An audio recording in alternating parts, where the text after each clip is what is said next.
Hi guys, good morning.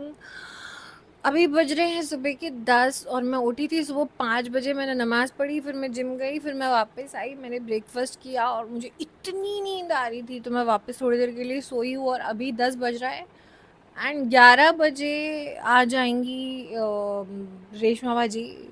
सो उस तब झाड़ू पोछा होगा, उससे पहले मुझे इस पूरे रूम की डस्टिंग करनी है बिकॉज इतने दिन से आई हैव बीन शूटिंग।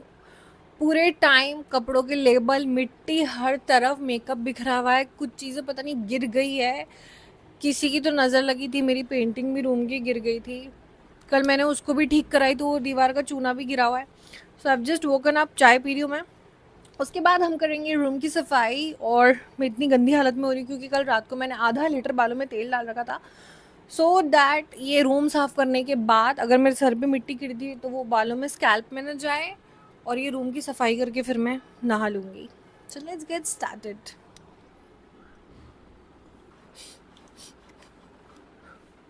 जल्दी ठंडी हो जल्दी।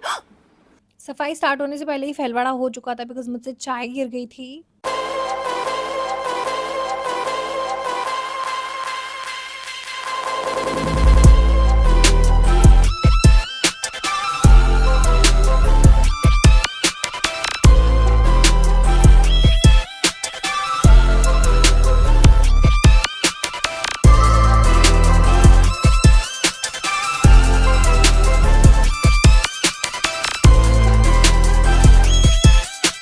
इस्लाम को बाहर से क्लीन कर सकते हैं लेकिन ये छेद से अंदर मिट्टी घुसी है वो कैसे साफ करूँगी मैं।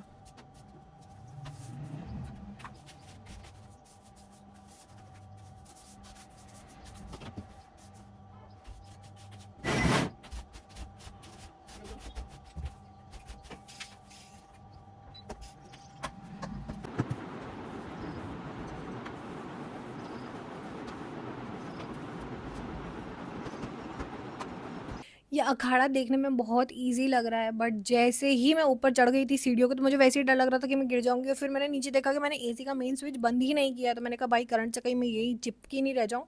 And same was the case with fan. Last में फिर मैंने मेरा ब्रह्मास्त्र निकाला है, मेरी फेवरेट चीज़ है दुनिया जहान की, वैक्यूम क्लीनर। क्योंकि उस दिन जब मैंने लास्ट मतलब हेयर कट कराया था 2 दिन पहले तो मैं इसी चेयर पे बैठ के करवाया था घर पे। And that day I realize कि भाई इतने छोटे छोटे छोटे छोटे बाल घुस चुके हैं इस चेयर के अंदर कि बिना वैक्यूम क्लीनर के तो बाहर आएंगे ही नहीं। और एक दिन बहुत जल्द मैं इस चेयर को साबुन से धो देने वाली हूँ।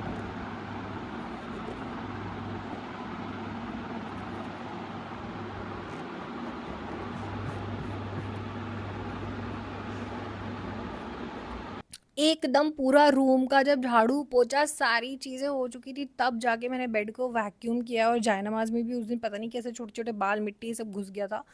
तो मैंने वैक्यूम करने के बाद धोने में भी डाली थी बट बेड लास्ट में इसलिए वैक्यूम करना चाहिए बिकॉज मुझे लगता है उस मशीन के अंदर से ना पीछे की साइड से वापस से मिट्टी निकलती है तो दूसरी चीज़ें फिर से भर जाती।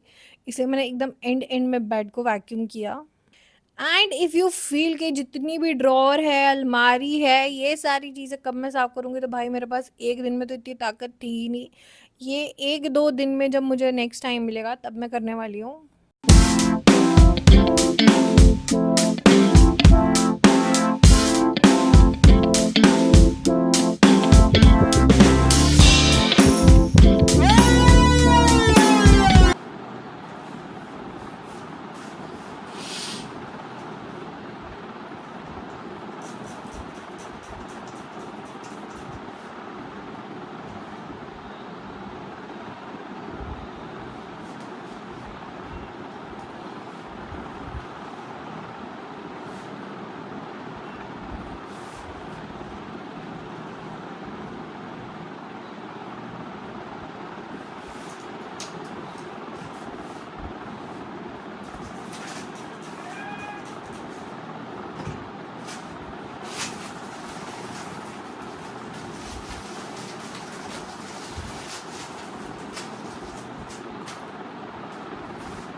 माइक्रोफाइबर का पोंछा मेरा आजकल का one of the favourite things हो चुका है बिकॉज अगर आप कोई भी शीशा से साफ करते हो सबसे पहले तो स्क्रैच नहीं पड़ता है। दूसरी चीज़, अगर गाड़ी या ऐसी कोई भी गीली चीज़ साफ करते हो जैसे किचन का स्लैब, 1 सेकेंड लगता है, लिटरली सारा लिक्विड एब्जॉर्ब हो जाता है और माइक्रोफाइबर के पोछे को जैसे ही निचोड़ोगे सारा पानी निकल भी जाएगा, एक झटका मारोगे सूख भी जाएगा। And also next thing which I really use a lot is this Dettol का स्प्रे, जो मैंने बहुत अपनी वीडियोज़ में दिखाया है, क्योंकि वाइट फर्नीचर पे इससे दाग भी नहीं पड़ता है।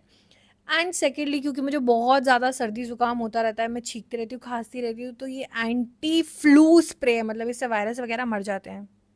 बट हाँ, ये है कि मैंने बिना मास्क लगाए किया था, तो अगर आप इसको भी सांस में ले लोगे तो ऐसा नहीं कि आप ही मर जाओ, तो it's better that you use a mask while cleaning with Dettol spray.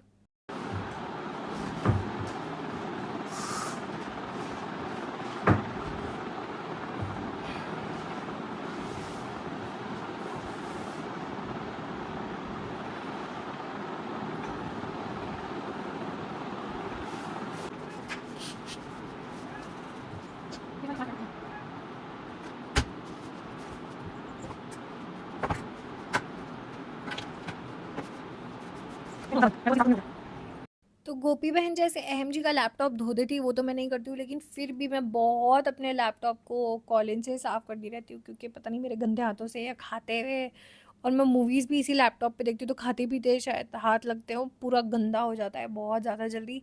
And finally one eternity later अब मैं फाइनल स्टेज ऑफ क्लीनिंग पे हूँ, कि जहाँ पे सारा सामान जो इधर उधर रखा हुआ है वो वापस से सेटअप हो रहा है, एंड ये ड्रॉवर्स के अंदर, अलमारी के अंदर मैं किसी और दिन सफाई करूँगी। आज के लिए आई एम डन।